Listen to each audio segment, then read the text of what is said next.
EJ, it is a banner day for Texans fans everywhere. Just before we started recording this on this wonderful, beautiful, gorgeous Monday morning, it came out that Jack Easterby has been relieved of his duties with the Houston Texans as VP of whatever the hell he was doing. And I gotta say, it feels amazing. I feel like I can finally start to emotionally invest in the Texans again. We'll talk about that story more in a second. We have a lot to go over today, but we're starting off strong, EJ. Starting off week 7 very, very strong. The bad man is gone.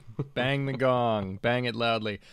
That's been something that, you've been waiting for specifically for a while, but both of us believed would make the Texans organization better. It was very interesting news to wake up to early this morning, and I believe you're right that Texans fans in general will be breathing a sigh of relief. And man, to be a fly on the wall, I am so freaking curious. I would love to know what tipped the scales, because if you roll the clock back 24 months, he looks completely entrenched and unassailable. Whatever he says goes, and that is a string of bad decisions that neither one of us agrees with, but neither of us think he's leaving anytime soon, because he seems to have this Svengali-like power over the organization. And we're just like, well, whenever, right? And what happened to open the cracks there and get him out the door? I'm fascinated to know. Maybe they'll make a 30 for 30 down the road, but in the short term, it's a good day. We have a whole lot more to also go over. We just had Eagles-Cowboys last night. We had an amazing Buffalo-Kansas City game that lived up to I didn't think it wouldn't, but I'm almost surprised at this point with how much hype those games get, that it still lives up to it almost every single time. That was awesome. We had some less than awesome football games that we're unfortunately going to have to go over. And then, of course, we got to recap whatever it was that we watched last Thursday with the Bears and Commanders. So a whole lot to get to in this show. But beyond all that, EJ, are you good? You feeling good? You ready to do this? I'm up. I'm ready. I've had 2 cups of coffee. It's early, but we're going to crank this one out. And we have a new segment at the end of the show, so hang out for that. All right. We're going to start with news and notes. We're going to dive right back into that Jack Easterby news, which is probably the main story of the week, at least so far. And at least for me, the main story of the season, because, like I said, I had 2 very clear things that I needed to happen. I said this all offseason. Before I would be fully back into my Texans fandom of my youth, going back to when I was 10 years old. If you don't know already, Texans were my longtime AFC team because my dad lived in Houston growing up, and then he moved to Chicago, which is when I also latched onto the Bears as my NFC team.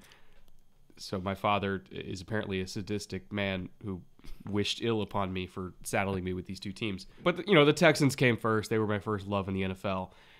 And I was done. I was basically done because Jack Easterby was, and these are not even my words, these are Houston media's words when you look at John McClain and Lance Zierlein and all them, a pox on the organization.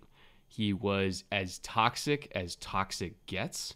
He created a horrific work environment. He oversaw many personnel decisions that absolutely ruined the franchise. He was a part of the DeAndre Hopkins trade. He was a part of driving Dwayne Brown out of the organization. He was a big reason why Andre Johnson wanted nothing to do with the organization for a pretty long time there, and might show up once a year. He was a key instrument in the complete and utter destruction of the roster. Not to mention, he was one of the people that was still around when they gave Deshaun Watson a massive contract 3 months after they first started hearing rumblings about what he was doing. So he was not good. He was not good for the organization. And so one of my 2 stipulations was when Jack was gone, I would be more willing to support the team. My only other thing that I want to happen is Cal McNair to sell, because he's affectionately known by many in the Texans organization as Tommy Boy, and I'll let you figure out why. But Jack Easterby being gone is a good first start. So I think I'm ready to at least emotionally invest in the Texans again. I don't know if I'm going to financially invest in them and, keep buying gear and tickets and everything like that until Cal sells whenever that may happen. But at least for now, I feel like I can watch the team optimistically for the first time in, I don't know, 3 years. Like, it's almost a weird feeling for me at this point. Yeah, and you don't have to wash your hands afterwards, which is awesome. I do wonder what turned this around. I wonder if Lovey has a big enough stake. I wonder if they just tired of the antics, whether it was a combination. Regardless, I don't think you can see it as a negative move. This isn't like, oh man, the Texans lost Easterby. It's the other way around. It's, hey, the Texans are free of Easterby, and his control, his influence was really wide-ranging, wide-reaching. If you listen to stories, which I'm sure you do, from inside the Texans organization, there really wasn't anything he didn't just kind of show up and hover over and have sway over. And I can't think of too many other people in the NFL, positive or negative, that have that range of influence where they can just walk into any room and be like, no, yes, no, and the organization does that. And Easterby could do that for a while. I don't think really that level of power is good for just about anybody, and certainly not for somebody like Easterby, who seemed to be driven by motivations that neither you nor I understood. So this, if anything, gives the Texans a little bit of freedom, and I'm excited about that. We're both excited about the draft they had, the young part of the roster that they're building, the fact they might have a quarterback for a while in Davis Mills. Like, there's some good and exciting things to love about the Texans. It's a lot easier to do that with Jack Easterby out of the building. Yeah, Nick Casario's in charge now. This is the Nick Casario era, and it's a good one. At least so far, it's a good one. So I'm super happy, and I'm happy to be able to watch Texans games again with a smile on my face. It's been far too long. Second little bit of news. Again, we are going to be in Buffalo in less than 2 weeks. EJ's going to be there even earlier than I am. We're coming out for the October 30th Packers-Bills game, which before the season certainly looked a lot different than it's looking right now. Doesn't look like a fair fight at the moment. But we're still going to be there regardless, cheering on the Bills. And, I'm going to be seeing Josh Allen in person for my third time this year and marveling at what an absolute alien he is. I know we have a lot of fans up in Buffalo. We're going to be tailgating with Drew and Chris over at the Rockpile Report. They've given me a little sneak peek of the menu they got cooking up for their tailgate, and it's absolutely absurd. So we'll have more information if you guys want to tailgate with us at Packers Bills in a couple weeks. We'll have more information coming soon on where you can find us. And yeah, we're going to be floating around town for damn near a week. So come say hi if you can. It's going to be fun to get back into Western New York. It's going to be cold, which is going to be really interesting. But yeah, the game itself, before the season, I think if you said, hey, you get to see Aaron Rodgers versus Josh Allen, you're probably still going to get to see that, which is awesome. Like, that's two quarterbacks that... It's everything around Aaron Rodgers. Yeah, the Packers side has taken a dip. We'll talk about that in a little bit, but it's a fascinating game, and the feeling around Buffalo this season and the team, and this has been building since before training camp, right? Even last year when the season ended in a way they didn't want it to end, they knew. Buffalo football fans are incredibly savvy, and they follow the team very, very closely. This is a city and a fan base that is wildly invested in the success of their fullback. And I mean that in a non-ironic way. He's already way. a folk hero, man. I swear. They love him. Absolutely. And it's just, there is a feeling, there's a groundswell of this is the time for Buffalo. The roster's been constructed, the coaching's in place, Josh Allen is Josh Allen, and we are riding, we are pushing. And that narrative only accelerated with yesterday's game against Kansas City. And now everybody's like tentatively super duper excited, and it's going to be a fun game because of that, no matter what. Like, that stadium is always in full throat, and to be there during that season at any point versus any opponent is going to be a special thing. It's always a special thing, and it might turn out to be very, very special to be part of this year. So I'm looking forward to all of it. It'll be great to see my family, great to see Drew and Chris, and great to just be part of this Bills season, because it feels like a special and sort of ascending time to be a Bills fan. So it's going to be a lot of fun. Final little piece of news for this segment. Want to thank, of course, the folks that are still giving on the Patreon and supporting us that way. We wouldn't be able to go to Buffalo without your guys' monetary support. So again, thank you to everybody who is on the Patreon. Thank you to all of our executive producers that are at that level. We owe you guys everything. If you're interested in joining the Patreon, of course, the link are in the description below to help us do what we do. Couldn't thank you guys enough. And with that, EJ, let's get to talking about Prize Picks, but more specifically, let's get to talking about the game that Prize Picks paid us to watch and stream last Thursday, which was something resembling a football game between the Bears and the Washington Commanders. First things first, since you've been a Bears fan since the 80s, I'm going to let you go on your soapbox. Give me your main initial reaction now that you've had several days to digest from that game. Bears need some help. We knew that before the season. The main two areas, offensive line comes first and foremost. The offensive line struggles, have handicapped the Bears' offense to the point where it's tough to really assess what's going on with anything, with Luke Getsy's play calling, with Justin Fields' development, with even the development of the young offensive linemen. Somebody, I think it was Kurt Warner, said, hey, after watching the Bears, I realize this offense is struggling and they're taking turns failing. And that makes it really hard to fix. And we've been saying that for a few weeks, that it's not one element. It's not just Justin Fields. It's not just the offensive line. It's not just the lack of wide receiving talent. It's not just Luke Getsy's, struggles or bumps as he becomes a first-time, full-time play caller. You can just rotate those four throughout their offensive series, and one of them is going to fail, and therefore it makes it really difficult to say, oh, if they just had this one thing. The Bears are not one thing away. Offensive line is where it starts. They need to rebuild that bedrock. They have been hit by injuries. Every team gets hit by injuries. Their backup plans have not been great, and the overall play of the line has really handicapped the team. The fact that there aren't a range of weapons, same story. Byron Pringle was brought in. You can say what you want about Byron Pringle, but he is an NFL-level pass catcher. He had a pretty good year last year. He's rarely seen the field this year because of injury.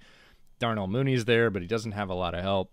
So those are really the two areas where the offense is struggling. Defense has had its own struggles, but they've also had some good games. So there are fits and starts with this team, but if they don't get offensive line help and a pass catcher or two more, we're not going to see anything out of the Bears this year.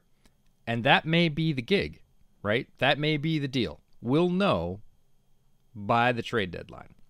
Mm-hmm. If Ryan Poles makes no moves and doesn't go raiding some practice squads, I put out a big thread the day after the game and said, hey, this is what I would do. Here's the folks I would poach off other practice squads or try and poach. I would get a couple of these offensive linemen, including a guy we talked to at Shrine Bowl, Brock Hoffman. You need some other candidates at center. You need some other candidates at wide receiver. You could probably use a punt returner after that game. The Bears roster is bad enough that they're in a position where they can raid practice squads, sign those folks to the 53, and still have them be an improvement. There are also a couple of trades to be made. We'll see if Ryan Poles makes any of those moves. If he doesn't, the tank is on. He wants to lose, because if this is tank in plain sight, he just has to do nothing, and that will continue to happen. That is all sealed up. They'll be fine. I'm not sure. Is it really tanking if even if they were trying to win, they had no shot? It's more so just accepting what you are. Yes, and it's questionable whether or not they really thought that this was all going to work, or whether or not they kind of went, wink, wink, nudge, nudge. We think it's going to work, but we'd really like that high draft pick. And you'll know after the trade deadline. If no moves get made, if nobody gets poached off practice squads, this is it. This is the thing. It's sealed up. You might want to do something else for the rest of the fall if you're a Bears fan, because they're not going to win a lot of games, and it's going to be tough to see the development. The downside of that strategy, I'm not saying that's good or bad. I don't love it as a Bears fan. The bad side of that strategy is you might get Justin Fields disabled or killed.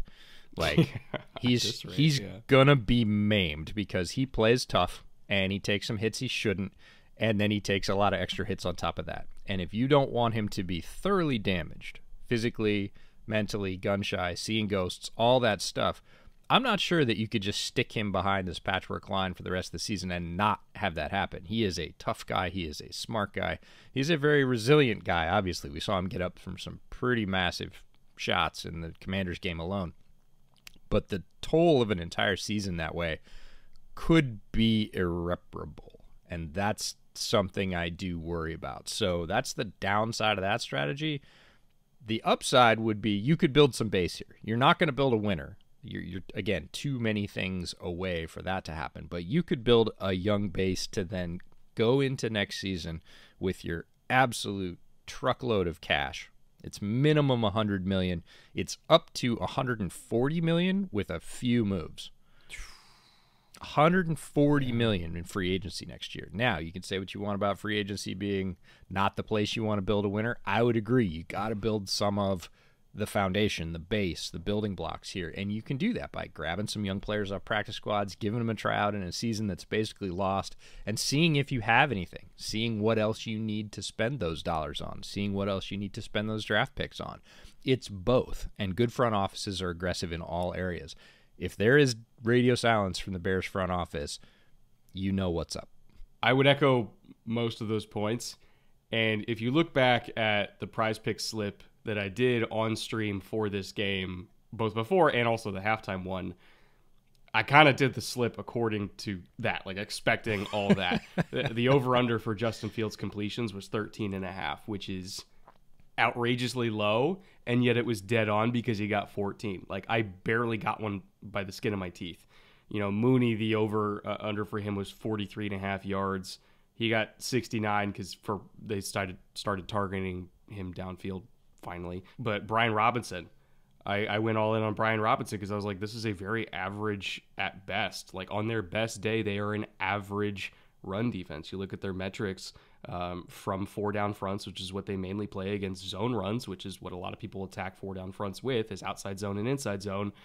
They're not very efficient at it. And so Brian Robinson got several really good carries. Antonio Gibson ripped off a big one. Like, this is not a good run defense. So they don't really have any way to stop teams from just running it down their throat and getting them into a pretty deep hole by the second half. Obviously, the Commanders are one of the few teams that, I don't want to use the word matches up. What's the opposite of matches up? They were in that game, but yeah, is not a let's just call them a worthy opponent for the Bears. Worthy opponent, right? I missed on De'Ami Brown. He was over under 16.5. I picked that one because I assumed they were going to take a shot on a slot fade, and they did, but it got broken up. So that was kind of like the one target of the game for him. So I missed on that one, and then I came 4 yards short on Dave Montgomery for 16.5 receiving. So I honestly filled out the slip fairly accurately for the game. I came very close to a 4 out of 5.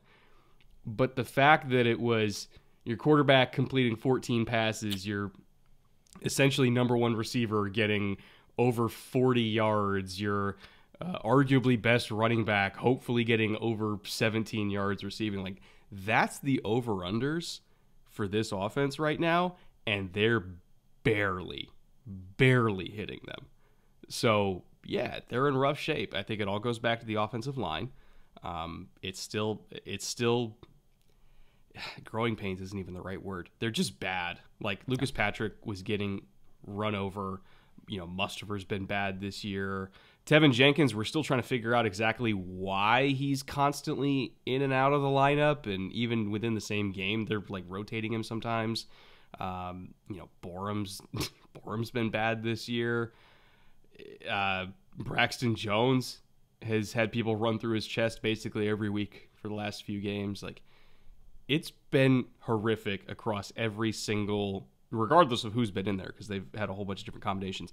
It's been horrific for every single spot on the offensive line pretty much the entire season. And like you said, until that changes, that ain't going anywhere. So thank God we only have, I think, one more primetime Bears game to deal with for the rest of the year.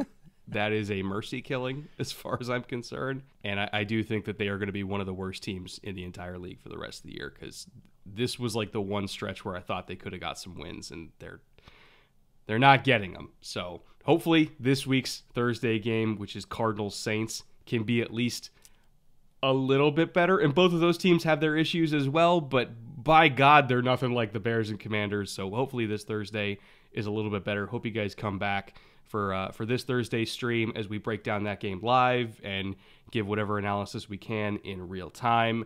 Obviously give you some things to look for, both schematically and narratively. And of course, we're going to be filling out another slip over on Prize Picks as well. I have a pretty decent record overall this year, so I'm going to try to get back onto that 4 out of 5 and 5 out of 5 train. Overall, I'm very positive on the season, so hopefully this Thursday slip works out better in my favor. If you guys also want to tail those slips when you come by for the stream, you can use promo code BOOTLEG, and they'll match your deposit up to $100. So you can basically get up to $100 free to use on the platform if you feel so inclined. Hope to see you guys there this coming Thursday. Thank you again to Prize Picks for sponsoring these streams and making quite literally everything we do this season possible. They've been a massive help for us and our biggest partner ever. So thank you to Jordan and all the folks at Prize Picks.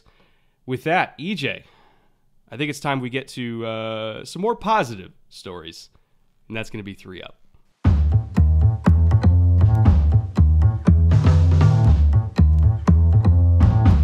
It is impossible for us to start 3 Up without talking about Bills Chiefs. That was the main event of the week, arguably the main event of the season for any regular season game, because these are the two teams that everybody expects to be there in the end. They gave me absolutely no reason to waver from that opinion, that these are the two teams that are going to be there in the end. And, you and I each kind of have one main takeaway from this game. Here's mine. Von Miller was worth every single dollar they are spending on him. It's a $120 million contract.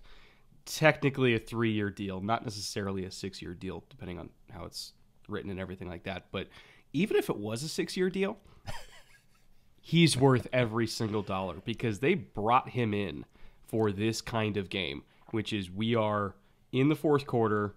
We've got a tight lead against another fellow alien quarterback. We need to close it out. That is what Von can do. You let him go in the fourth quarter and just cause havoc. You saw in that last play, from how I interpreted it, it looked like they were actually doing a half slide towards Miller. And so Wiley overset himself to the edge, thinking he was going to get help from Trey Smith. And Trey Smith just didn't really help him out. Like, they completely lost levels with each other. So it looked like more of a communication issue than anything. But Von then, kind of just took that free inside lane, and he flushed Pat out to Pat's right. And because Matt Milano was spying him in not necessarily a drop 8 coverage, but there were 8 people in coverage if you count Milano, he was the spy as the 8th guy because it was only a 3-man rush. And so he started closing in on Mahomes when Mahomes got flushed, and they were running cover 2 to the field side where the trips was. Teron Johnson passed off his guy, which I think was Juju, out to the flat.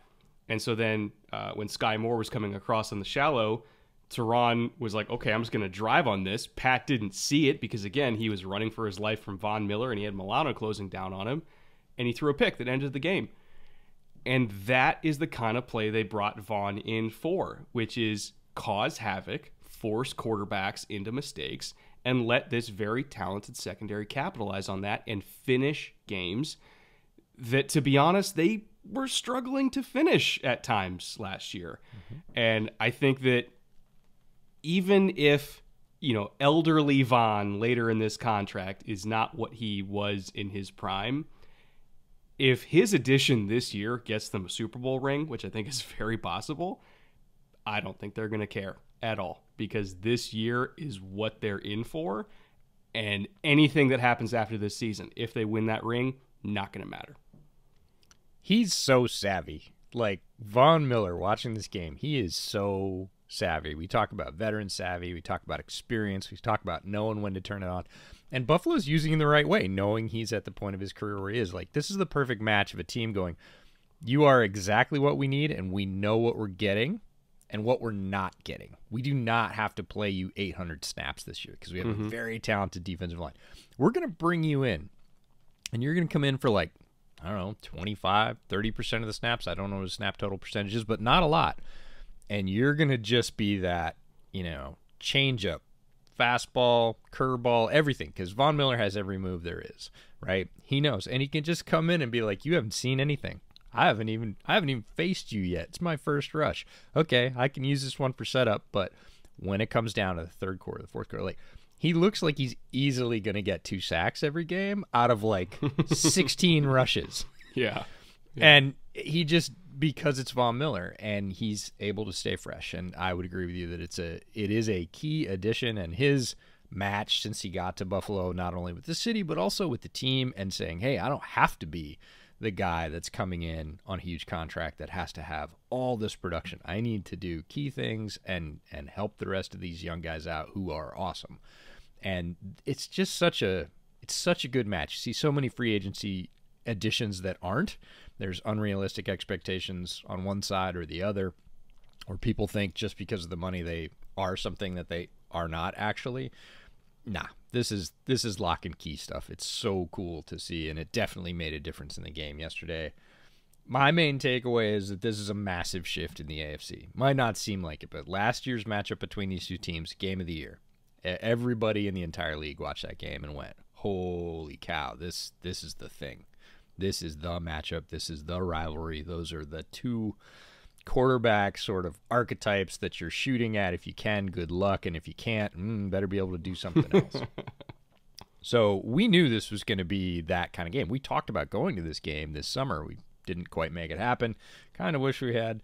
But anyways, everybody knew this was going to be an awesome game. Buffalo putting the screws to KC at home shifts the balance of power in their direction when it comes to exactly that. Super weapons, super teams, right? 2 super weapons leading 2 super teams right now. Buffalo is the super team. First team to be leading the league in offensive and defensive DVOA this late in the year. God. Like, this is not a one-trick pony. This is not Josh Allen and friends. This is Buffalo Bills, who also happen to have a human locomotive at quarterback that throws missiles. So, you know, Buffalo needed to do this, and doing it on the road in KC is a thing. When it comes down to the end of the year, like you said, we expect these teams to be there one way or another. Buffalo having the road to a home playoff trail is a big deal. Mm-hmm. It is not small, and they needed this mentally, for the standings, for everything else. If they continue to do what we think they can do, what we've seen them do, what we know they can do, when they get to the end of the year, KC is going to have to come to them. And that is not going to be an easy out. KC is probably best positioned to be able to do it because, look, they play in an outdoor stadium. It's very cold. It's windy. They understand all of those conditions, but it's still in Buffalo. They got to travel to the house. And boy, Bills fans are going to let them have it if it happens. Oh, the level of vitriol, and I don't mean like bad-natured vitriol. I just mean like Bills fans, like when it comes to the Chiefs these days, Bills fans see red. Like they hate the Chiefs more than anybody because they're the big bad wolf. They are who is standing in the way. That's right. They're the biggest threat. This is monkey off the back stuff from Steve Young. It was the Patriots before, but the Bills they expunged the Patriots monkey last year. They got rid of that. Now it's who's next. And the Chiefs are next. And they needed this, and they got it. And that's a huge, huge deal. Second up here in 3 Up, Jets Packers. And this was actually on our watch list last week. And a lot of people were like, I don't know about that. It's Aaron Rodgers hosting the Jets. And we're like, you got to look at the quality of the rosters here. The Jets are more than just a young developing quarterback who's trying to find their way. They have a great D-line. They honestly have a great defense in general. Their run game is making it work despite all the injuries they've had to the offensive line this year. And Zach Wilson, quite frankly, hasn't had to do a whole lot since he came back from his injury. Like he's been put in a position where they ask him to make a few throws a game, but even if he can't make them, the rest of the team has been good enough that they can still win. And so I look at this game coming into it, and I was like, this is a matchup between a superhero quarterback with an average at best roster versus a great roster with, for now, an average at best quarterback because he's still young and learning. Which wins? And the Jets won. My main takeaway is again, looking at that great young roster, the combination that the Jets have now of Quinnen Williams and Sauce Gardner is very close to a young Aaron Donald and young Jalen Ramsey. You know, when they first kind of teamed up in LA, when I think Jalen was like 3 or 4 years into his career when he got traded to LA. And AD has always been AD, but you added that corner into what AD was already doing in LA, and you had a premier pass rush talent, regardless of position, and you had a premier boundary cover threat. Jets now have the same thing. Quinnen Williams is, at least so far this year, playing like a top 3, not just interior defensive lineman, a top 3 defensive lineman in the league. He has had an outrageous season so far. And Sauce Gardner has been playing at a Pro Bowl level since basically he stepped on the field. So you have elite defensive tackle, arguably elite cornerback play. And it is very similar to those early Rams defenses when Ramsey first got there and they were just tearing people's faces off. I think they're going to continue to cause problems for a long time because guess what? They're younger than AD and Ramsey were when they got together, and they're already approaching playing at that level. If you'd told me that Zach Wilson was going to go into Lambeau, which has been a very difficult place for them to play, come out with 110 yards passing and a dub, I would have bet you any amount of money that that was not true. My takeaway is that Jets leadership had a plan. They had a plan a while ago. They hired Joe Douglas, hired Robert Saleh. They started drafting. They started clearing out the roster. And they have marched to that plan for the last 2.5 to 3 years. And it is coming to fruition on all levels. They have had a huge influx of talent, and it's starting to work. Beating the Packers in Lambeau, I don't know. Certainly being a Bears fan, I understand the mystique, but it's more than mystique. Since taking over, Matt LaFleur was 22-2 in Lambeau. 22-2 under his leadership at home. It is the place you don't want to go. You're not going to win games there. They've only lost 2 games since Matt LaFleur took over. That's crazy. His brother Mike came in along with that relentless Jets D that you were just talking about and took his cookie, like, at home. That's crazy. It's a major win. It's majorly impressive. It's a milestone for the Jets. The reason they were on the watch list is we said we want to see if they can continue the momentum. The week before versus the Dolphins was the first game we felt like was complete, and that, again, the vision was on the field and operating as they expected it to. We're like, but that ain't Lambeau versus Rodgers. They did the deed, again, without very much contribution from their quarterback, but lots of contribution from the rest of that roster. It was not a fluky win. This is not some special teams got lucky, blocked a punt at the end of the game and returned it for a touchdown. This is an earned win in Lambeau versus Rodgers. Now, yes, the Packers have their own problems. I don't care. 22-2 is 22-2, and now it's 22-3. I will say it could have very easily been 23-2 if this offensive line was remotely competent, but it's been bad, and you're seeing a 38-year-old Aaron Rodgers try to survive behind bad offensive line play for the first time in a while.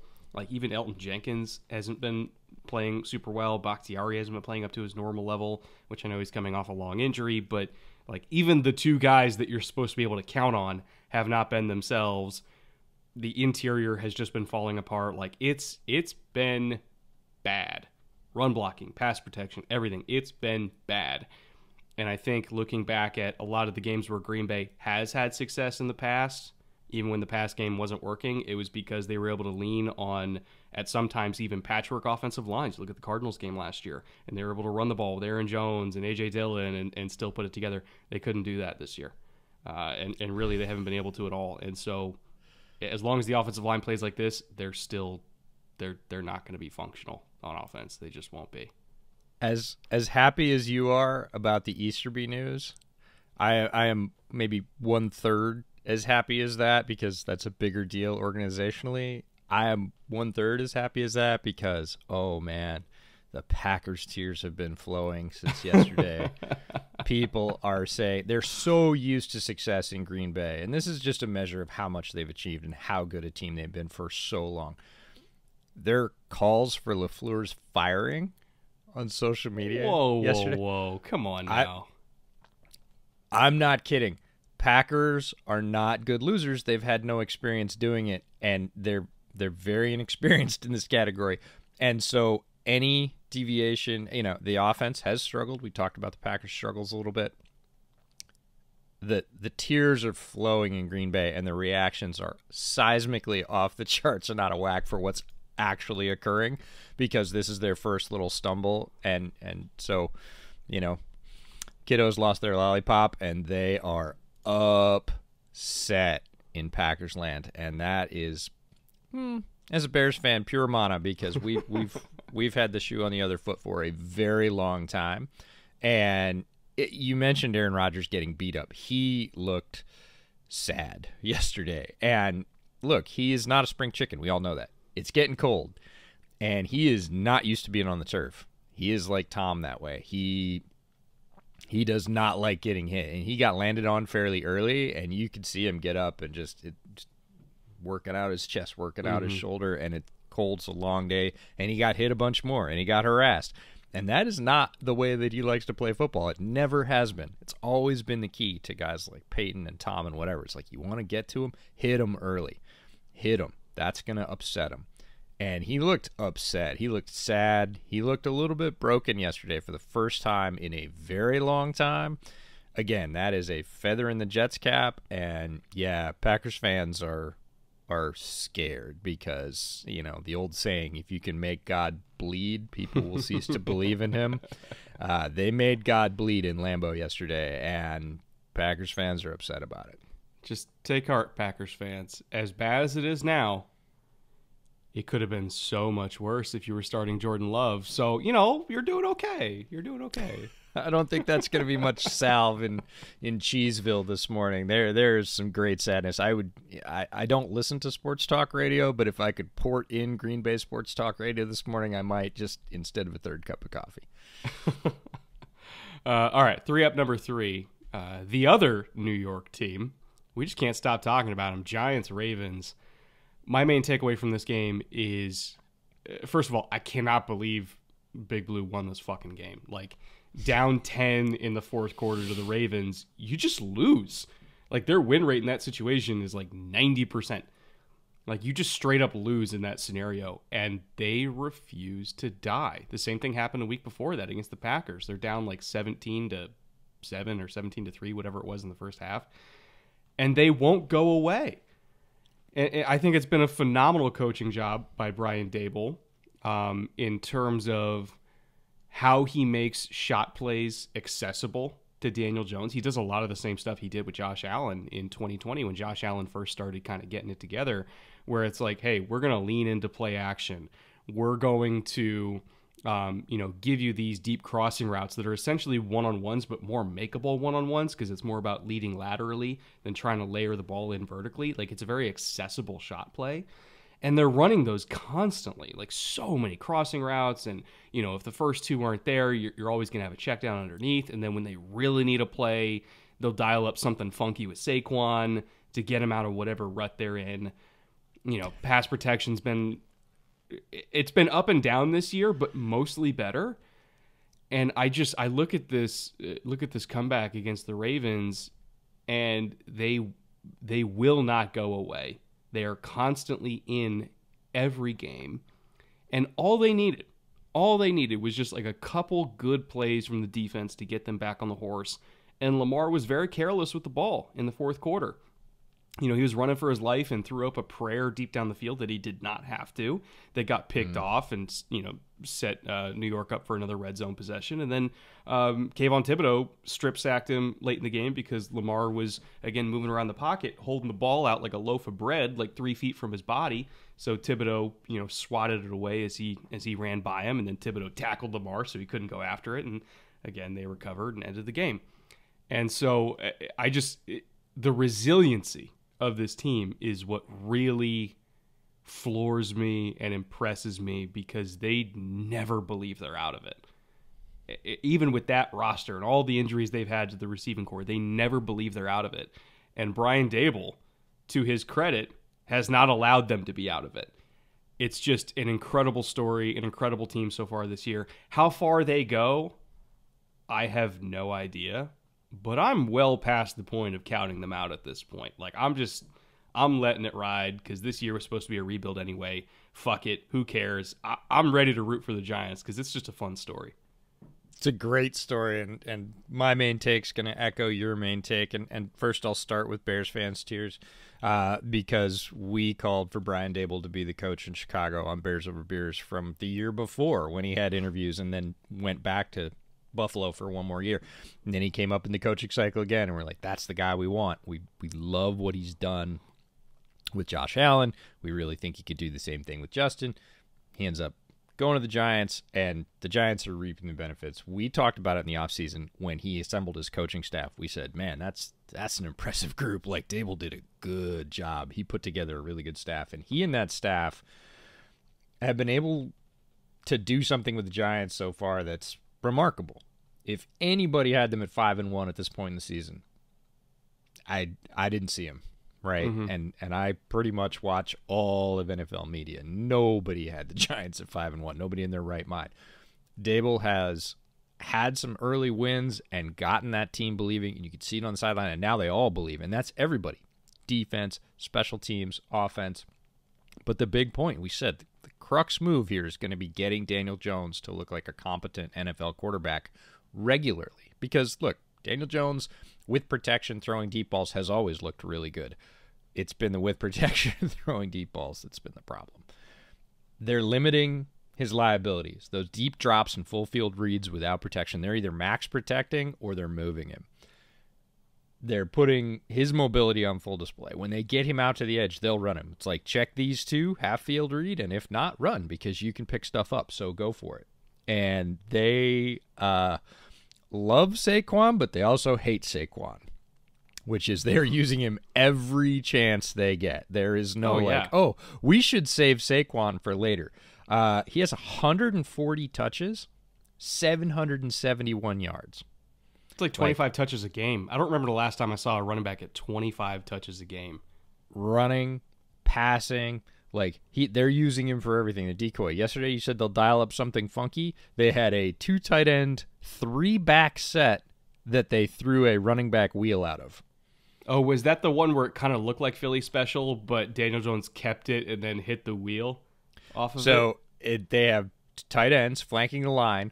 They have trip running backs, so one on each side basically in a pistol and one behind. It's almost like a diamond formation, right? They take off, everybody sweeps right. The second running back goes around the outside, and he hits what is actually a really tight shot wheel play. The running back. One to Breida. That's what it was. Yeah. And Breida gets rocked as soon as he catches it. Like, it was a tough completion, but you're looking at it, you're like, wait, no wide receiver pass, and it almost looks like they're going for 4 verts. If you look at the other 2 tight ends, they go deep. Yeah. So you talk about dialing up crazy stuff, maximizing your personnel, having people believe, and this team believes. If Saquon stays on that pace, by the way, which I don't know is sustainable because we all know about running back punishment, puts him on pace for 2,200 yards from scrimmage this year. 2,200. That's a lot. So this team believes it plays together in all 3 phases. They have earned this 5-1 mark. I'm with you. This is no longer a fluke. This is no longer they got lucky. This is what Daboll has done with the Giants, and that roster is easily a year early, remarkable, and stunning, and it's so, so fun to watch. One more thing I want to say about that game is first half Lamar and second half Lamar. I know we're talking all about Big Blue here, but first half Lamar Jackson was crazy to watch. Mm-hmm. He threaded so many throws, pinpoint, guys covered, just a flick, off platform. He looked unstoppable in the first half, and he ended up 17 of 32 for 210 yards with a TD in that very costly pick. So if you look at the first half and you tell me the Ravens lose, I would have said no. If you did the in-game bet, I would have put any amount of money that Lamar was going to continue to power them. The fact the Giants overcame even what was a brilliant and precise quarterback display in the first half makes it all the more impressive. One quick note, and then we'll get back to the show. We need to have a little family meeting here, okay? I've looked at our analytics. Our average listener's like 25, all right? So I know who our audience is. We're all adults here. You guys got to take care of yourselves, okay? We got to stay trimmed and groomed up. I know summer's over. It's sweatpants and hoodie season. We're all going to be indoors for the next 6 months, but that's no excuse, all right? We got to stay clean and tidy. We got to take care of ourselves. I believe in you, but we got to do it. If you don't own a trimmer, but you want to take care of yourself, you want to look good, Manscaped does have whatever you need. You can go out and start shopping for individual products and put a list together. But if you don't want to take the time to do all that, they actually have a package, an all-in-one package that's available. It's the easiest thing ever. They've got the Lawnmower 4.0 trimmer. It's ceramic blades. It's skin safe. 7,000 RPM motor. It's waterproof. All that stuff. You've heard that a million times. They got the Weed Whacker for ear and nose hair trimming. They've got the Crop Preserver ball deodorant and Crop Reviver. They've got the body wash and shampoo and conditioner. I hope you guys already have that, but just in case you don't, they have that available as well. They also have the antibacterial body scrubber. They've got Manscaped boxers, and it all comes with a free travel bag to keep everything together if you happen to go on the road for any reason. So I know it's fall, it's cold, we're all going to be gremlins for the next few months, but take care of yourselves. Stay clean, stay tidy. They even have a nail kit available if you're like me and you suck at taking care of your nails and you have a wife that tells you that you suck at taking care of your nails. That's specifically just for me. So again, if you want anything like this, you want a package that has everything you need all in one so that you don't need to worry about it. You can just buy one thing and get all the products you need. You can go to manscaped.com and use promo code BOOTLEG, and that'll give you 20% off your order plus free shipping. Again, that is promo code BOOTLEG at manscaped.com for 20% off your order, regardless of how much you need. If you need a little, if you need a lot, if you need everything, you can get that discount. So again, thank you to Manscaped for partnering with us. And with that, let's get back to the show. All right, let's get to 3 down.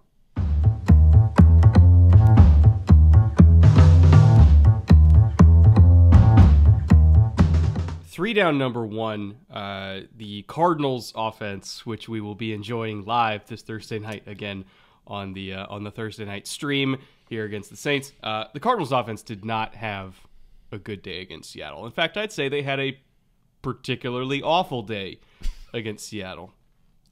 And there's a lot of different things that you could point to for that. I would say that this offense in general is straight up bad whenever DeAndre Hopkins is not on the field to bail them out on third downs, because a lot of the time teams play man coverage on third down, and so you're getting an isolated matchup with DeAndre Hopkins, and Kyler would just throw the ball up and say, hey, go win, back shoulder, and he would gladly do it. There were so many times, really ever since Hopkins got there, that he would bail them out in those situations, give them a fresh set of downs, and kind of just buy time for the offense to start generating explosive plays. With him not there, that doesn't happen anymore. They don't have, not even a safety blanket. They don't have a get-out-of-jail-free card, which is what he is.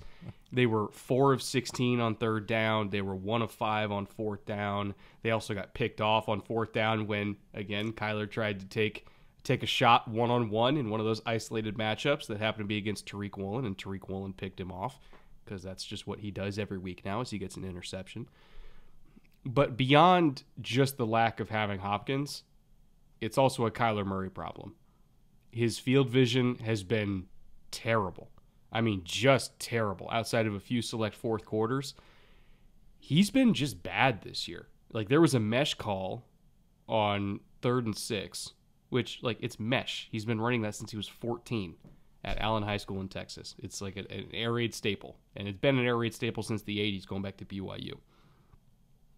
You should not misread mesh as somebody who's been running it for 10 straight years in virtually the same system.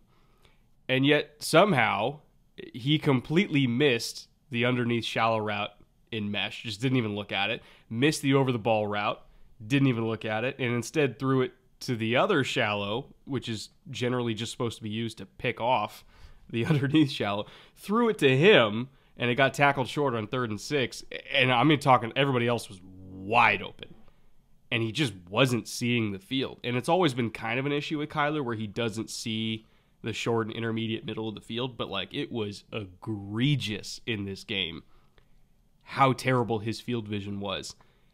And it almost was like a meme at some point where I'm like, bro, he's got 10 yards around him in all directions and you're throwing to the other guy. It was horrific. And I don't know if that's fixable. Because that just comes down to vision and instinct and being able to process a defense. Like, that's stuff that it's not like, oh, he's he's got an extra hitch, or oh, he's got a looping throwing motion that you can correct mechanically. Like, that's straight up, can you see a defense or not on mesh? And he's not seeing it. I don't know how to fix this, EJ. I really don't. You better hope you can, because the Cardinals, I'm gonna back out and take the cloud view look here, which is the Cardinals tripled down on this arrangement this offseason. They said this was great. They gave Kyler God quarterback money. They extended Cliff and Steve Keim, the GM. So the sort of your quarterback, your head coach, and your GM, like the holy trinity at the top of a NFL organization, really. They said, this is great. Everything's great. We love it. We're gonna. Is it though? It's really not. And this is a problem because they are invested big money, long haul with this trio, and it's flopping. They're last in the division in overall record. They're last in the division in net points, and quite frankly, they're last in the division in hope. Like, there's not a lot of hope here. They're not like, oh, DeAndre Hopkins will come back and everything will work, or oh, that rookie we drafted is going to be amazing and it's just going to take a couple of games. No, they're not in that spot as an organization. So I'm not really sure how, as a Cardinals fan, you wake up and go, oh yeah, everything's golden, we're fine. We got a GM that's picking players that the coach knows how to use, and our quarterback is making the most of his opportunities. Kyler's a great player, but he got paid the most money in the NFL to play quarterback, even though he is not the best quarterback. Good for him. Like, good for him for getting his bag. Not great for Cardinals fans, because now they have all that investment and they say, oh, well, he's getting the most money, he should be the best player, right? He's not gonna be, like, ever. That's not his role in the NFL. Can he be a good quarterback in the NFL? He sure can. Is he being a good quarterback right now? No, you just said it. He is not. And he's having to do a lot, and it doesn't really look sustainable. And there's no ray of sunshine on the horizon here for the Cardinals that, oh, just wait until what? This is what you said was great, and it ain't great. I think that when Hopkins comes back next week, it will get better. Mm-hmm. Will it be better enough to the point where they could beat the Seahawks? At this point, I don't think so. Like, there's so much more wrong than just not having your number one receiver. It's, ugh. Well, we'll see on Thursday, EJ. It's not even next week. It's in like 3 days from now. Yes, we will. We will march into another Thursday night contest, chins up, and go for it. 3 down, number 2, the 49ers offense. And, you know, I struggled with this one being in 3 down because it's easy for me to say, okay, it was a very Jimmy G type game. We're not throwing outside the numbers. We're not throwing deep. The run game was hit or miss. It's easy for me to just talk about the same things we've talked about with a Jimmy Garoppolo-led offense for the last, 4 years. But I want to shift a little bit to what the Falcons did to them that led to that result. Because I don't think people are giving the Falcons enough credit for what they are this year. It is a much improved football team that is honestly a couple plays away from being like 5-1, and they would be the other New York Giants, you know. This has been a good football team. Their pass rush has been phenomenally improved over last year. Like, it's night and day. Even the first week of the season, they had 25% of their total sacks from last year in just the first game. Arnold Ebiketie been coming along. He got 6 pressures in this game, getting a lot closer to having that big, sack number breakout game. But so far, we'll live with the pressures. He's still making an impact. Daquan Graham got 5 pressures himself. The secondary was really disciplined. Even though AJ Terrell got dinged up a little bit during the game, looked like he did something to his hammy. I never got. It was a cramp. Oh, okay, that's better. Than I know. what I was like, oh, and then well, because somebody you saw him pull up after that deep target, and I was like, oh, that looks bad. and then somebody's like, it's a cramp, and I was like, oh, one of my Thank God. biggest sighs of relief of the day. But even the rest of the secondary, like Isaiah Oliver had a nice, go up and get it pick. Hawkins had a gorgeous pick where, if I recall correctly, they were running cover 3 against X angle, and the corner passed off the deep angle route from the X and then drove on the crosser underneath. Like, it's a Shanahan staple, right? It's like a 3-level flood concept or a variant of a flood concept. So the corner passed it off and then drove on it, tipped it on the crosser, and then Hawkins, who was on, he picked up the deep route, then drove on the ball and dove and got it. So just a very disciplined day from the secondary, a relentless day from the pass rush, and it led to another underwhelming Jimmy Garoppolo performance that looked like the reason they traded up to get Trey Lance in the first place. Like, we can't throw past 15 yards. They were 0 of 6 or 0 of 7 on throws over 15 yards, including those 2 picks. Obviously he's not super mobile, so you can't really get him involved in the run game.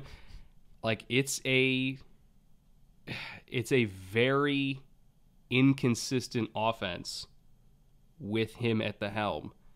And I don't know. I think the defense can only carry them so far. Like, eventually Jimmy's going to have to play above what we've seen him do, and this many years into his career, I just don't know if he's ever going to do it. You mentioned inconsistency, and at the end, I will talk about something that's very consistent. It's not good, but it's very consistent. It had to be so hard for the 49ers to look across the line and see Marcus Mariota playing really good football, especially through the first quarter. Like, they stepped on their neck in the first quarter, and it was because Mariota was playing smart, disciplined, sharp football, both in the passing game and taking off and running. You talked about Jimmy G's lack of mobility. It had to be really hard for Shanahan and crew to look across the line and go, oh, man, we could have had that. But this is the situation we talked about for San Francisco. I'm going to step back again in a minute to the macro look and say we sort of called this. We knew it was coming, especially when Trey Lance got hurt. This is a bad place to be in because Jimmy's back, the offense stagnates, fan base doesn't know what to think because, look, Trey looked shaky, and then he got hurt. Jimmy came in, provided that glimmer of hope. Hey, he's a veteran. He knows we're going to pick right up where we left off. But now we're back in the same old bucket. You talked about it in your summary that this is a Jimmy Garoppolo game. You can literally call it that at this point. This is a predictable offense that if you know how to defense it, and Dean Pease did, like, this is going to be the result. And, so now do you really have any answers? It's betwixt and between. You're stuck in the middle. It's limbo. You're back to Jimmy. You don't know what you have in Trey. Jimmy's faltering. The defense is playing great, but, like, where are we as a franchise? And the answer is nobody knows and kind of nowhere at the same time. That's not great. What do you do then, right? Well, I don't know. I don't know what we have. Like, that makes it very hard to make decisions, especially big ones from an organizational level. And it's a crux for the 49ers, and they're going to have to decide in the offseason. We'll get to that. But back to the inconsistency part. I'm going to give you a stat that's terribly consistent and awful. Worst record for coaches in the Super Bowl era, playoffs included, when their team trails by 5+ points at the start of the fourth quarter. Now, I quizzed you before the show, and you threw up a couple of names, which were likely candidates, to your credit. Now, this one's relevant. It's Kyle Shanahan, and he is 0-26. And that means if you're down by a touchdown entering the fourth quarter, you just lose. That's right. Every time. Ugh. That is the worst mark ever among coaches in the Super Bowl era. It is not good to be able to say, I mean, we just talked about Brian Dable's team, which is, I would say, less talented overall, easily. Similarly talented quarterback, maybe slightly less, different areas of strength, whatever, doesn't matter. They were down by 10. Mm-hmm. And they came back and won. Like, the fact that Shanahan has never done that, has never exceeded more than a 4-point deficit that he's inherited going into the fourth quarter, or made, I should say. It's not inherited. He built it. That's really damning. Like, that's a lot of games. That's a lot of chances. It's a good sample size for an NFL coach. He's never done it. If you're trailing by a touchdown, you're done. You might as well just pack it up and hit the bus. We're in year 6, and Brian Daboll's, I think, done it twice in 6 weeks. Right. People are like, whoa. Well, you can look around the league and see certainly greener coaches with less talented rosters doing it pretty much every week in the NFL, one way or another. Never is a thing at this point. Like, you can't just sort of brush that off and go, we're not worried about it. And add in the sort of quarterback uncertainty. And look, the 49ers will pop back this season. They'll have a game where they play a defense that's less talented, and they'll roll up 35 points, and that defense will put the screws to them. And San Francisco will have good and quality wins for the rest of the season. They will pop up. So this isn't they're going to lose all their games, they're going to be the worst team. No, we're not saying that. But, like, this is when you really get to it, when you get to the good teams and you need that boost from your offense, can you get it? And both of us are sitting here looking at it going, I'm not sure that you can.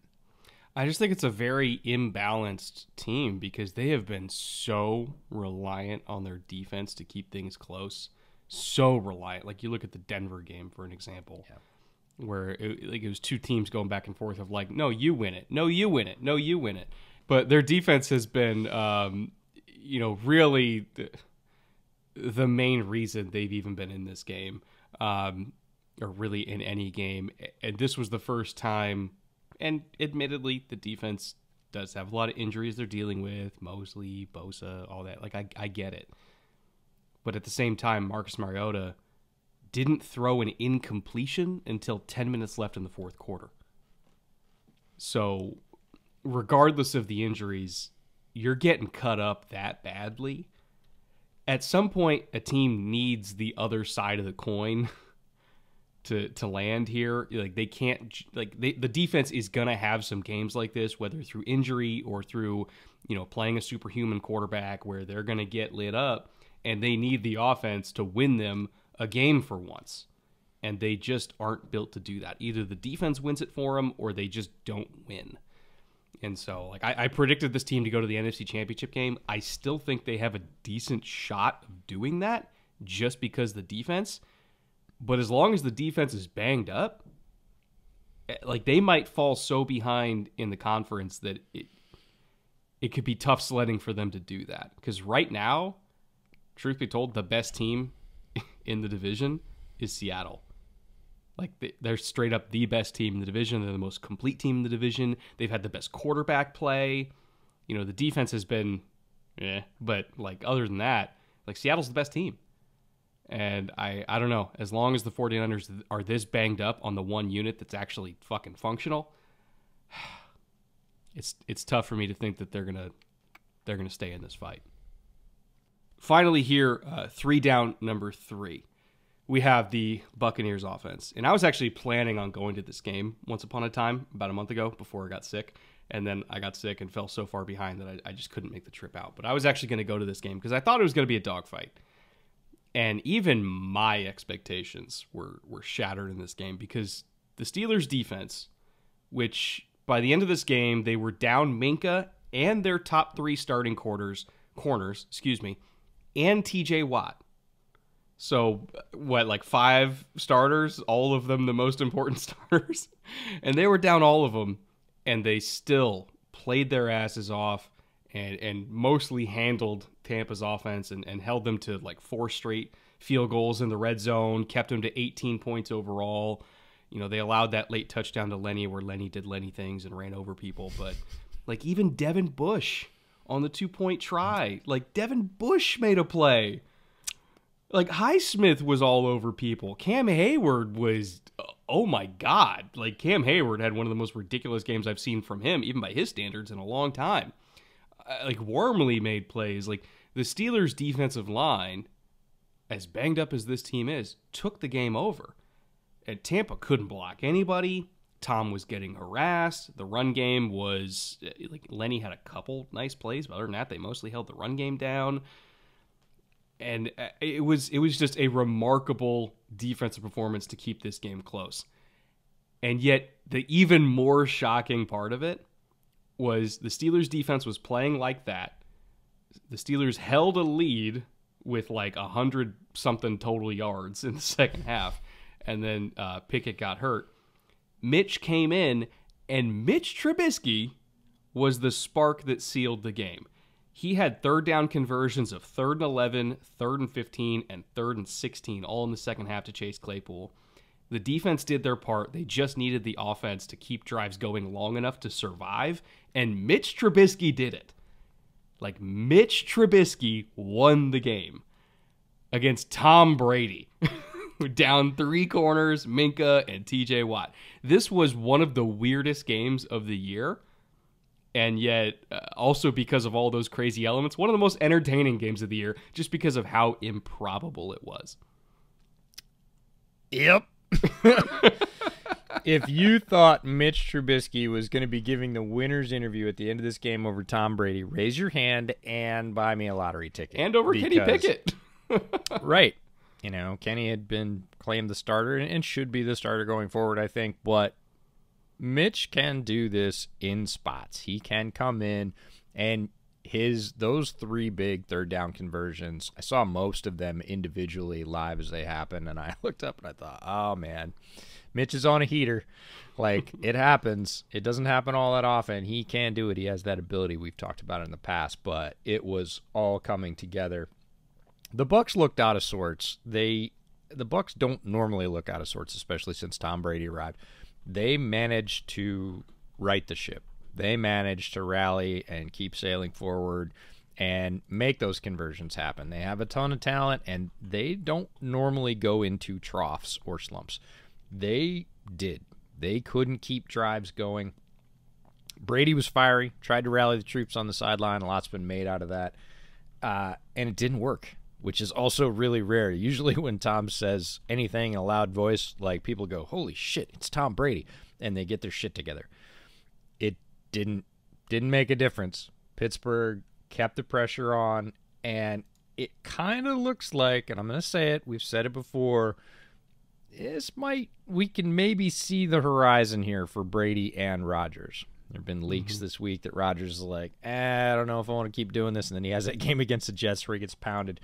Brady's yelling at his offensive line. People are questioning his work habits for a week, which is unheard of. There's definitely trouble in paradise for both of the most veteran to the most successful quarterbacks ever, not just currently. But we've said that before. That's my caveat. We've said that before for both guys. It was a running joke for years that, this is going to be Tom's last year. That was like 6 years ago. Yeah. We've said it for Aaron Rodgers. He bounced back and had 2 MVP seasons. Not 1, but 2. So we've said this before, but both guys on Sunday looked a little haggard, looked a little weary with playing quarterback in the NFL, which, let's be honest, is a high-stress position. They and look they've been doing sore, it for, EJ. That's the word, sore. Yeah, they both got harassed. We talked about it earlier when we talked about Rodgers, that's the way to get to those guys, and it's always been the way to get to the top guys. Hit them early, hit them. Al Davis, the quarterback must go down, the quarterback must go down hard, right?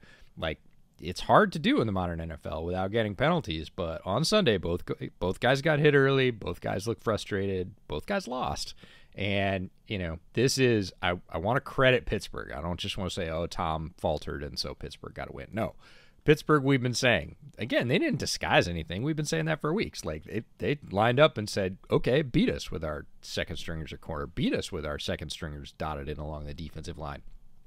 And Tampa couldn't. And that's rare, but Pittsburgh earned this one. And it did turn into be an interesting game. The first half looked kind of, and then, throughout the second half, I'd look up and I'd see Chase Claypool making another big play. And I was like, did they have a chance to? Oh, my God, they did. Look at that. It's Mitch giving the winner's interview. So, fascinating game. Again, one of the reasons you play them on dirt as opposed to on paper. Good win for the Steelers. This week's episode is also brought to you by our friends over at Raycon. And ironically, I actually use these things almost every single day because I typically need to use wireless earbuds about every other day, whether I'm in Zoom meetings or outside media interviews on my laptop and I don't really want the audio to disrupt my wife while she's working at home, or even after work when we're going hiking or biking or any other kind of workout. I use my Raycon earbuds a lot for pretty much all that, and they have never let me down before. The audio quality is good, there's noise isolation, there's multiple sound profiles, the in-ear fit is also excellent. The battery life also lasts a long time. It's about 8 hours per charge, with about 32 hours total for battery life. But the best part is the price, honestly, because it's a good quality product with all of those different features that you kind of expect these days, but it is way less money than a lot of other premium earbuds are marked up for.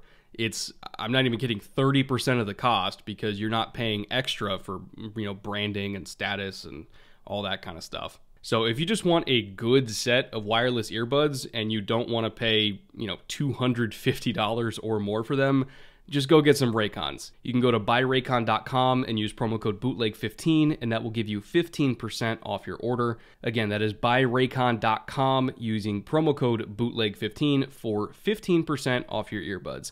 Thank you again to Raycon for supporting us, and with that, let's get back to the show. All right, let's get to 3 fun, because we have some very interesting things that we got to go over there.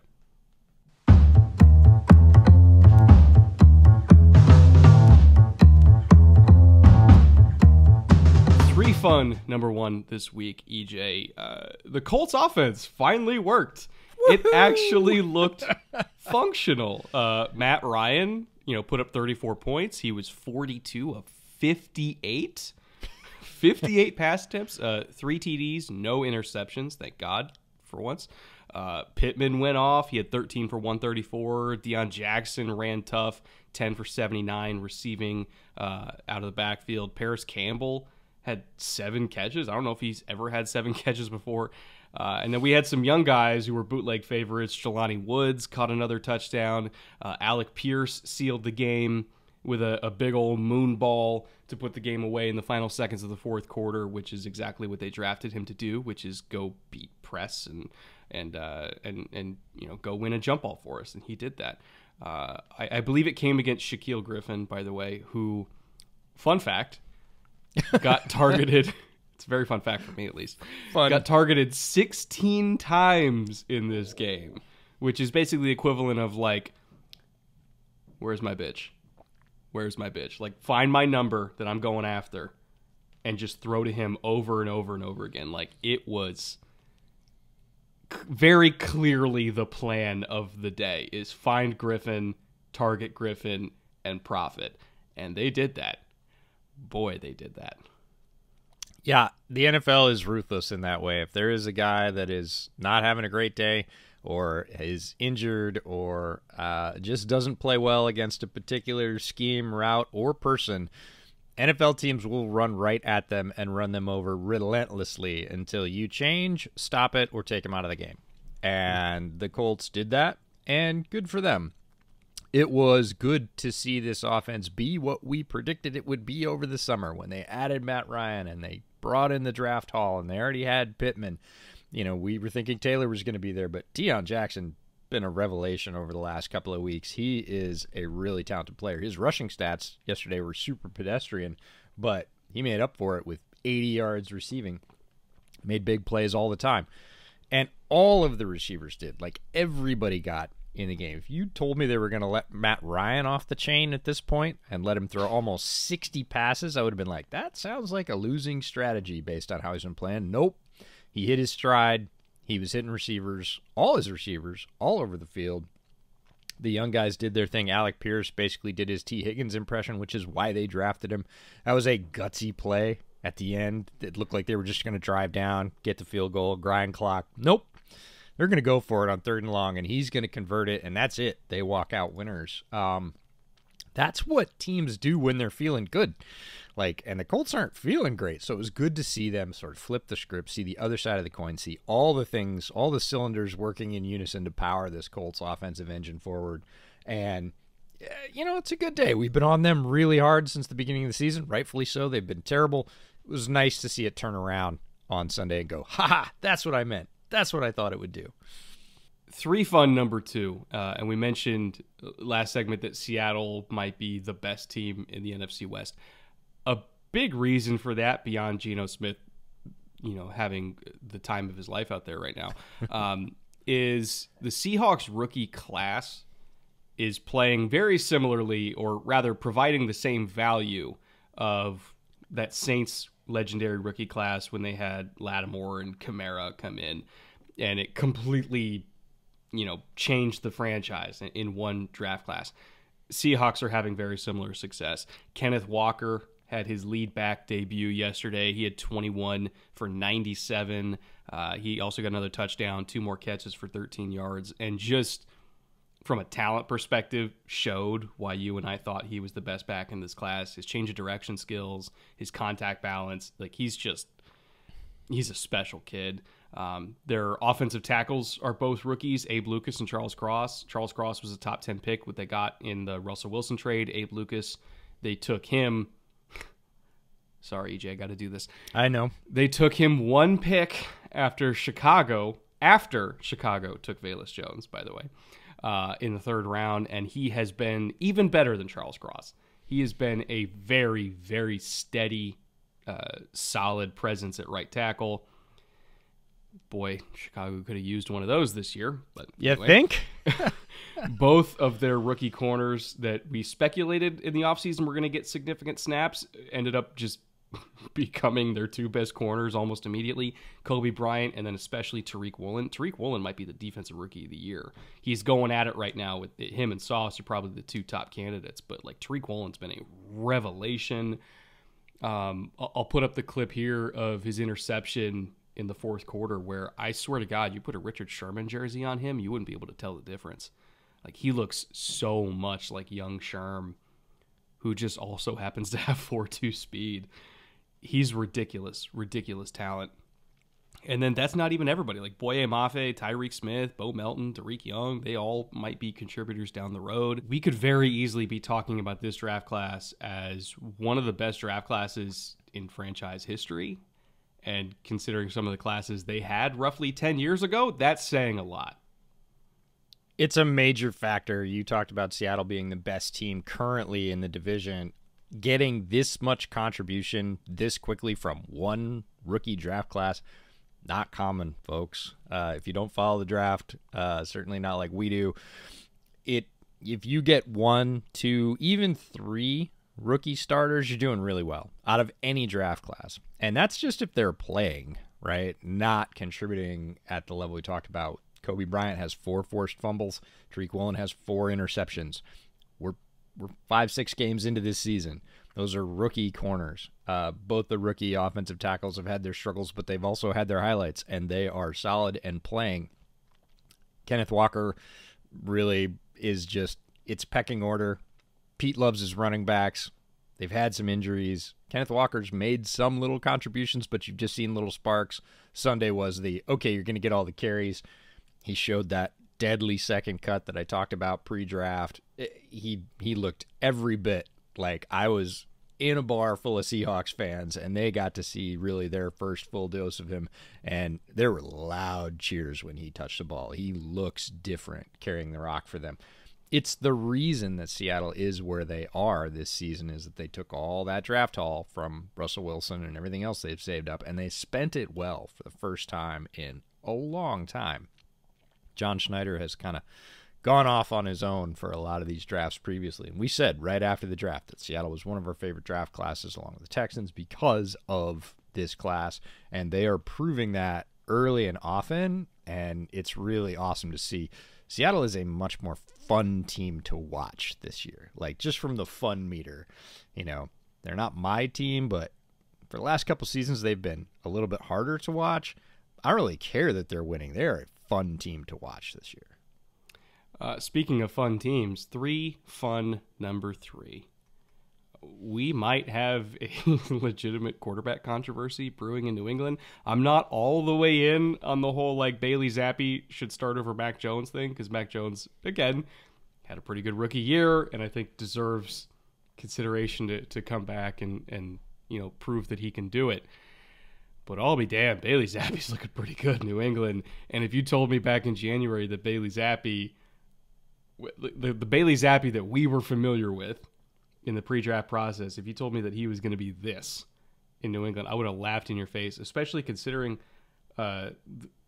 the particular talent that is there, which is still not all the way there. Like, they have some pieces we love, Ramondre, Taekwon, like they got some dudes, but it's by no means a complete offense personnel-wise.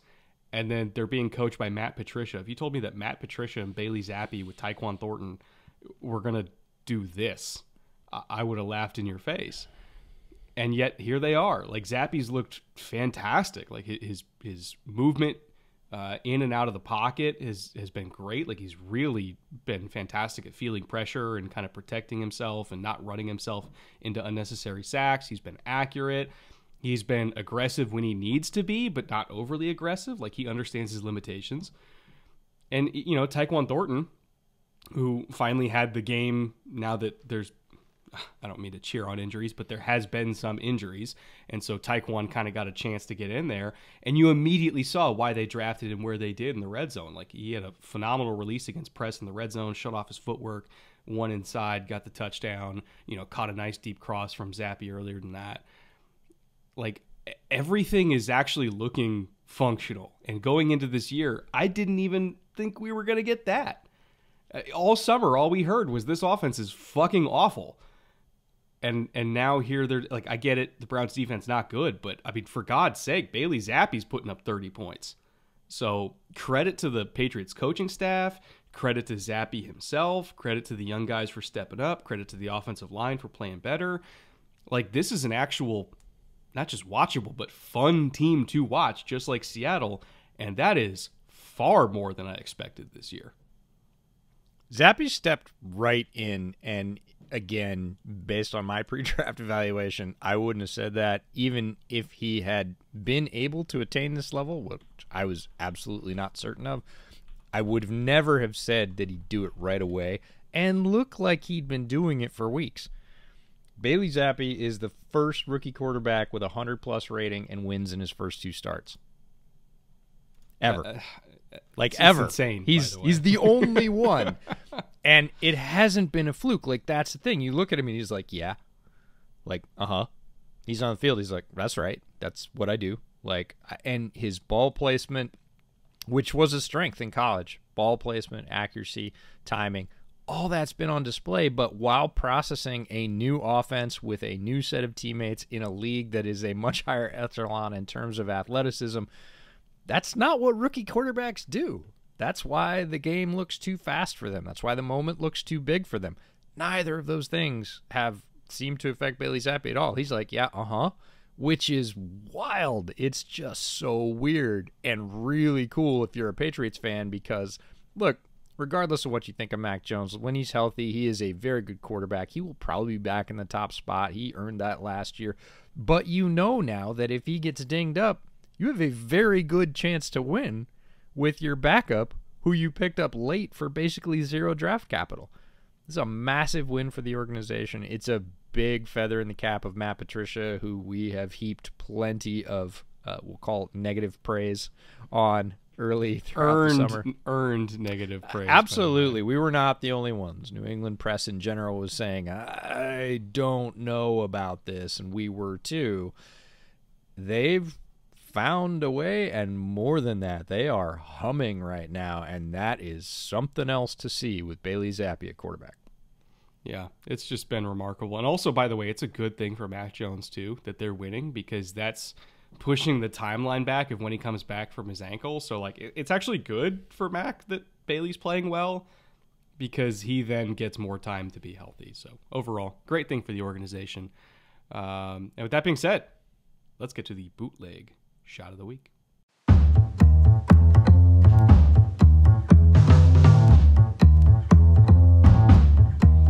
EJ, this great day to be a Texans fan continues here on the bootleg shot of the week, because last week's winner, appropriately, was bootleg favorite Dameon Pierce, running through an entire army of Jaguars defenders. He was one of the main exciting things to watch about this team so far this season, and now that the bad man is gone, I think there's going to be even more exciting things. You know, Derek Stingley, Pitre, even Davis Mills has his moments, Nico Collins. So, but for you, particularly Dameon Pierce, I raise my glass to you for giving fellow Texans fans like me at least something positive to watch this year. Yeah, I brought the good stuff because it's Dameon Pierce, because we were so excited about him, and he has delivered. I'm going to talk about him in our new segment, but I broke out the Kyle Sherry because... You're doing a shot of Kyle Sherry? I am indeed for Dameon Pierce. Yeah, good stuff. So here's to you. He's been phenomenal so far. Kyle Sherry, I would classify... that's what I get for not doing a chaser. Kyle Sherry, I would classify as more than just the good stuff. That is the great stuff. It's elite. It's elite whiskey. If you ever get a chance to grab yourself a bottle, please do it. Yeah, and I will hear no arguments, so moving on. All right, this week's nominees, we have 4 really, really good ones. We actually had so many that we didn't even need to put out suggestions this week. By the way, y'all are awesome. Normally I put out a sort of call on Twitter for Shot of the Week nominations. People started flooding my mentions with Shot of the Week nominations like a quarter into the first round of games, and I love you all for it. It was amazing. Yeah, you make our job much, much, much easier. So thank you for that. Keep them coming. We have 4 amazing nominees this week. Number 1, Quincy Williams. Keep in mind, there was like 3 different Quincy Williams hits I could have chose from in this game. I ended up going with a absolutely textbook tackle for loss. He had on Aaron Jones, drive through the legs, decleat him, rip him off the ground, and then drive him. Like it was how you teach tackling. Like you go to any Pop Warner practice, throw that tape on. That's how you teach the kids how to tackle. Just a gorgeous play against Aaron Jones. Number 2, Justin Reed lighting up Isaiah McKenzie, who had a rough day. Let's be honest. Isaiah McKenzie had a long Sunday afternoon, and I think is starting to get outplayed by Khalil Shakir over there. And one of the roughest parts of the day was Justin Reed blowing his ass up to get a PBU in that game. Great play by Justin Reed to stay with it. The ball wasn't perfect, but still catchable. But with that kind of hit, it's tough to hang on for a guy like McKenzie. Nominee number 3, Jalen Ramsey. Again, textbook tackle, and he's one of the best tackling DBs in the entire league, so this is nothing new for him. But he got Christian McCaffrey squared up in the flat. Again, drive through the legs and lift, get them on the ground, take away their base. Absolutely beautiful tackle out in space. And then number 4 here, and this one might actually be my favorite this week, and that says a lot. We got a little offensive lineman love here on Shot of the Week this week. Terrence Steele. They ran a little pin and pull play there, and Steele got matched up with a corner in space. And anytime you have somebody, it's like 120-pound difference out in space, physics lessons will happen. And Terrence Steele just obliterated some poor Eagles corner out there. I mean, damn near ended his life, if I do say so myself. And it was probably the funniest nominee this week. And we had a whole lot to choose from, but that one, like, we immediately DM'd each other, like, going in, no argument, don't care, that's in there, has to be in there. So, Terrence Steele, buddy, I have an empty shot glass. Cheers to you for doing all fellow offensive linemen proud. It's a pre-shot of the week. We also took a live shot of the week for Carson Wentz on Thursday because he threw a block, and it's pretty rare that quarterbacks throw blocks and very rare that they throw good ones. And, you know, in a game that was less than exciting, we took a live shot of the week for Carson Wentz. But the Justin Reed PBU was pretty interesting because we literally DM'd each other at the same time. Like, mine got there first and yours came in right after, and you're like, what in the world? I was like, look, we share a brain because we were like, Justin Reed, shot of the week, look at that thing. Yeah, we know what we're looking for at this point. So it was funny how the day went, though, because, like, these were actually, like, all in sequential order. Where, like, we saw the Quincy hit and we're like, oh, that's going to win. And then we saw the Reed hit and we're like, no, that one's probably going to win. And then Ramsey, we're like, okay, that one's probably... And then Terrence Steele happened. I was like, fuck, how do I not vote for Terrence Steele? Yeah. And there were 4 others that easily could have made this list, but we don't like making the list 8 nominees long. So these are 4 great ones. Thank you all again for throwing in nominations. It makes it really fun for us to go digging for those if we missed them. That leads us to our watch list for next week. And our watch list for this week was deadly accurate because the game I said I was sort of oddly fascinated by was Ravens-Giants. Ended up being a good game. Yeah. Ended up being a great game. We had Jets-Packers on there. So this week's watch list, Giants at Jags. Really interesting game between just two teams with where they are right now. This one should be fun. Seahawks Chargers. Again, a game that before the season I don't think probably would have made this list, but that's why they play them on grass, kids. This one's going to be really cool. Falcons Bengals. Falcons showed some things that we haven't seen this week, and Bengals played a good game to win this week. Going to be a fun matchup. And then the bonus game, oddly fascinated by Lions Cowboys. Lions need to kind of get back on track. Cowboys played tough against the Eagles. Zeke looked back to me. His spin move was present again for the first time in a long time. Going to be interesting to see, A, who's at quarterback for the Cowboys, but B, how the Lions bounce back. So that's my oddly fascinated. And that brings us to our new segment. Hold on 1 second. Okay. On ahead. the watch list, one note that I want people to be aware of, because I don't know if they made this connection. And this is the main reason I'm going to be glued to this game no matter what. Falcons-Bengals is a rematch of a very particular battle that we have talked about a lot in bootleg lore. A.J. Terrell versus Jamar Chase in the national championship game like 3 years ago at this point. A.J. Terrell was the only corner in college football that actually looked remotely competent against Jamar Chase. I know Chase got him for a couple touchdowns, but Terrell himself was matched up man-to-man and got 4 PBUs on him. So, it was a back-and-forth battle, which that game was what convinced me that Terrell was going to be great in the NFL, and he is because he survived Jamar Chase. This is going to be a rematch between those two premier talents, and thank God it was only a cramp and not a more severe hammy injury last week, because we're going to get that rematch, and that is going to be a fucking war. I guarantee you. That is going to be a battle from start to finish. You do not want to miss it.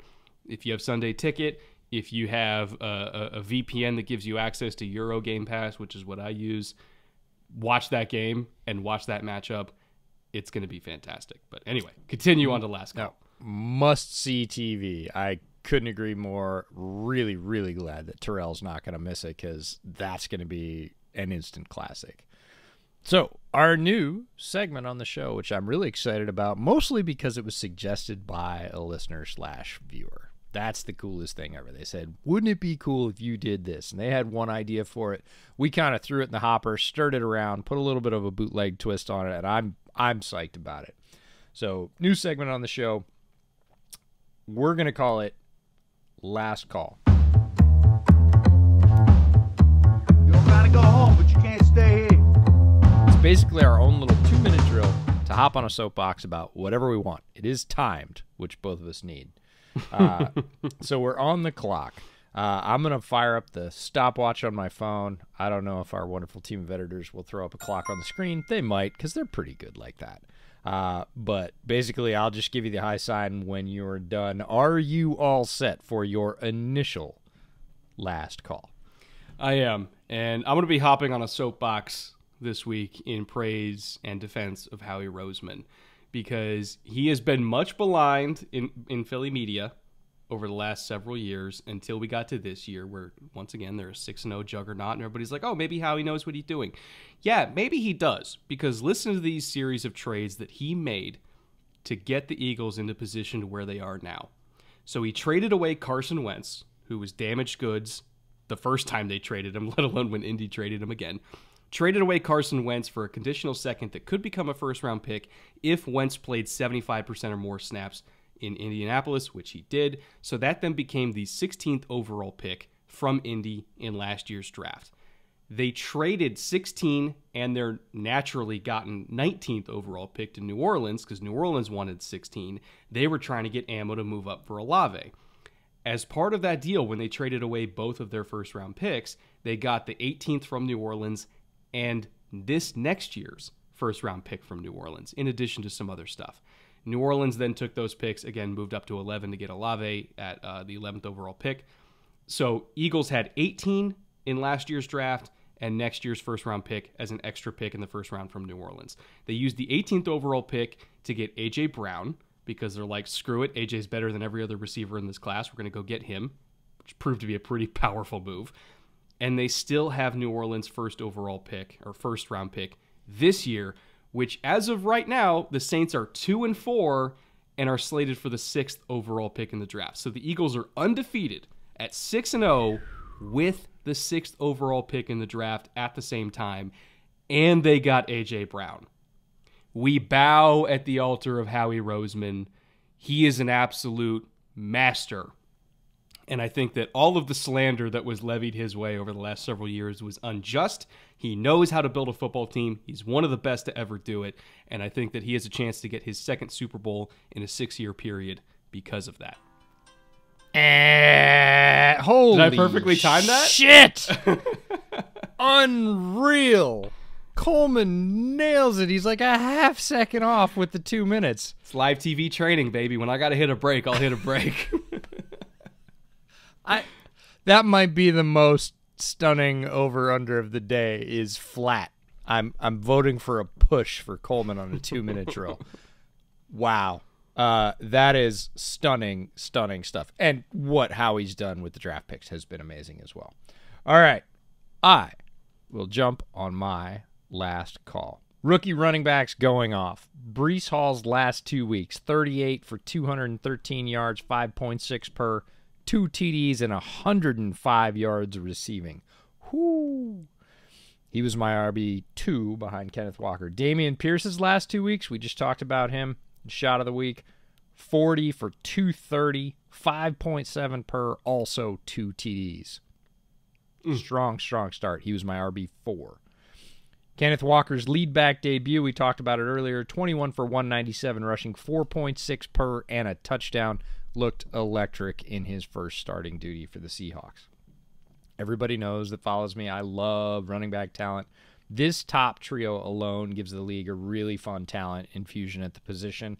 Not to mention lots of other players. Add in guys like Brian Robinson, who came back from a tremendous injury return on Thursday against the Bears. Tyler Algier, who's been filling in very nicely for the Falcons. His stats aren't gaudy, but his runs are really nice. Rachaad White has been doing really good duty for the Buccaneers. And it is a fun time to be a running back fan in the NFL. It feels like they needed a full class, almost like the tight end draft. We needed a really solid talent infusion at the position.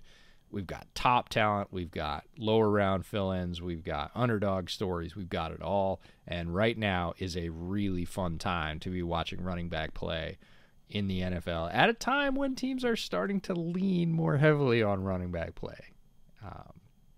There we go. That's mine, and I give back 17 whole seconds, so I don't know if that means I win or lose. Well, I have a question for you to fill those 17. Who was your RB3? Because I can't remember. Oh, it was Ford, and he hasn't had his opportunity yet. Jerome Ford. I don't count that one. He's buried in the depth chart. He is buried on the depth chart, and that is, we talk about this all the time. The situation is a massive thing, and Kenneth Walker, if he'd started from week 1, we'd be talking about him in very different tones. But again, we're starting to see all that come together, and everybody that we thought was going to be great is great, and that's rare, and it's super fun. All right, plugs for this week. Film Room, I got one coming out on it's like half a history lesson, half an admonishment of Zach Taylor, half a praise of Andy Reid. It's like the history of the power option shovel, which then became like the goal line shovel pass that everybody knows and hates at this point, and how it has its roots in Bill Yeoman's split back veer in Houston in the 60s, which then kind of became the inverted veer, which technically the Ravens still sort of kind of run these days. It's a whole thing. It's a long episode. It's taken like 2 weeks to do. And our editor, who also works on the podcast, Jay, is probably editing this right now and realizing that this episode is going to be a pain in the ass to do. I don't know what day it's coming out this week, but it's coming, and we will get it out to you as soon as we can. What do you got coming, EJ? I don't know. I love those, by the way. The history lesson ones, the deep dives, the coaching trees, the interconnections. Those are some of my favorites. Bears Over Beers will be out on Thursday this week. JB and I will both pick a player from Bears All 22, pick them apart. We did Justin Fields last week. That was a fun dive. Yeah, we don't exactly have as much fodder this week, but it's going to be a good time. And that's largely what I've got besides this pod. If you are a Bootleg patron, you got a fun little surprise on Saturday morning. I got up The Athletic had put out basically a quarter poll like rookie review for the draft, and I was like, hey, I should use that to check my work. So I did, and if you're a Bootleg patron, you got that early Saturday morning as a surprise. So keep looking for stuff like that to pop up. But other than that, I am cruising into next week. All right, well, thank you to all of our executive producers on the Patreon, Marat, Consti, Caden, Fitzy, Taylor, our newest producer. Thank you to Taylor as well. Couldn't do this without you guys, so thank you once again. If you want to become a patron, whether at the executive producer level or below, really anything, we'll take whatever you're willing to give. That's linked down in the description below. Thank you to all of our patrons who help make this show possible. And with that, we'll see you guys Thursday night for our next TNF live stream brought to you by Prize Picks. That's going to be Cardinals Saints. This Thursday, we go live half hour before kickoff. So we will see you then. Have a good week. Take care.